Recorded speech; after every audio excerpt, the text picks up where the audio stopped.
ہائے کراچی تیری قسمت، ہائے مہاجر تیری قسمت۔ شہر کراچی کے اندر دو قومی نظریہ ٹو نیشن تھیوریز کا عملی نمونہ آپ دیکھیں گے کہ جی روڈ کے آپ ویڈیو دیکھیں اس کے اندر آپ کو بظاہر تو نظر آئے گا کہ جی یہ کوئی خانہ بدوش ہیں،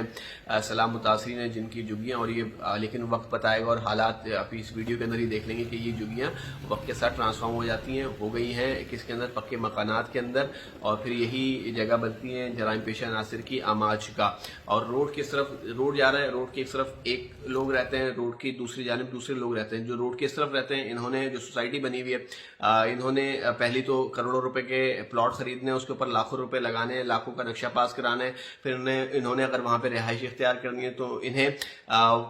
بجلی کا کنیکشن لینا اس کے پیسے دینے، پانی کا کنیکشن لینا اس کے پیسے دینے، گیس کا کنیکشن لینا اس کے ماہانہ بل دینا۔ جبکہ روڈ کے جو اس طرف ہیں وہ تمام چیزوں سے مستثنی ہے، انہوں نے نہ ایس بی سی اے سے اپنا نقشہ پاس کرانا ہے، نہ انہوں نے کسی جگہ خریدنی ہے، ایک جھنڈا لگانا ہے اور قبضہ مارنا ہے۔ دوسری چیز، نہ انہوں نے بجلی کا بل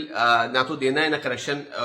کے پیسے دینے، صرف اور صرف کنڈے مارنے۔ اسی طرح سے پانی کا معاملہ ہے، نہ انہوں نے کنیکشن لینا ہے، نہ ہی اس کا بل دینا ہے۔ تو یہ تمام کی تمام وہ چیزیں، اور یہ وہ عملی مظاہرہ ہے دو قومی نظریے کا کہ ہم دیکھتے ہیں ایک جانب ہم دیکھتے ہیں کہ جی کراچی کا پڑھا لکھا نوجوان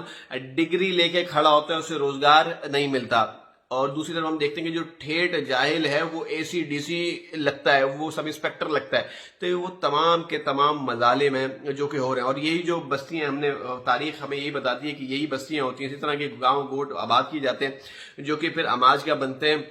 جرائم پیشہ عناصر کی، یہیں سے قاتل نکلتے ہیں، یہیں سے اسلحے کی ترسیل ہوتی ہے، پھر یہیں سے جو منشیات جو ہے وہ بیچی جاتی ہے، اور لوگوں کا ان کا روزگار کیا ہوتا ہے کہ جی رات میں دن میں نشے کرنا، راتوں میں پھر اسی طرح کی سوسائٹیز میں پھلانگنا، عزتیں پامال کرنا، کہہ لیں بچوں کو اغوا کرنا، گھروں کو لوٹنا، اور یہی تمام کے تمام واقعات ہیں جو کہ ماضی ہمیں بتاتا ہے۔ تو بہرحال بھیا اپنے شہر میں اپنے حقوق کے لیے خاموش نہیں بیٹھے، اور یہ تو ایک علاقے کا منظر ہے، پورے شہر کا منظر کچھ اسی طرح سے کہ جی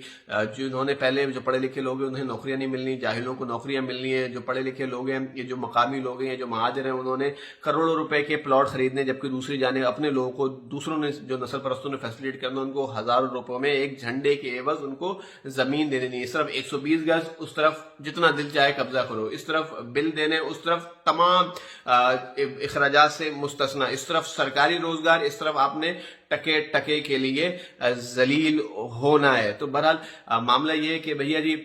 کسی بھی جگہ کے اوپر اپنے میدان کو خالی نہیں چھوڑیں، اپنے لوگوں کے ہاتھ مضبوط کریں، یہی وقت کا تقاضا ہے، اور جس جگہ کے اوپر ظلم ہو اس کے خلاف آواز بلند کریں، اپنے شہر کا رونا روئیں، اور مظلومیت کہہ لیں کہ جی اپنا گریہ ضرور کریں، اور خاموش بیٹھنا حل نہیں ہے۔ ہم نے ماضی میں بھی دیکھ لیا، اور آخر میں پھر وہی کہیں گے کہ لوگ کہہ رہے ہیں کہ جی کراچی سب کا، تو پھر ایک دفعہ وہی کہتے ہیں کہ جی یہ شہر ہے مہاجر و آپ کا، نہیں کسی کے باپ کا۔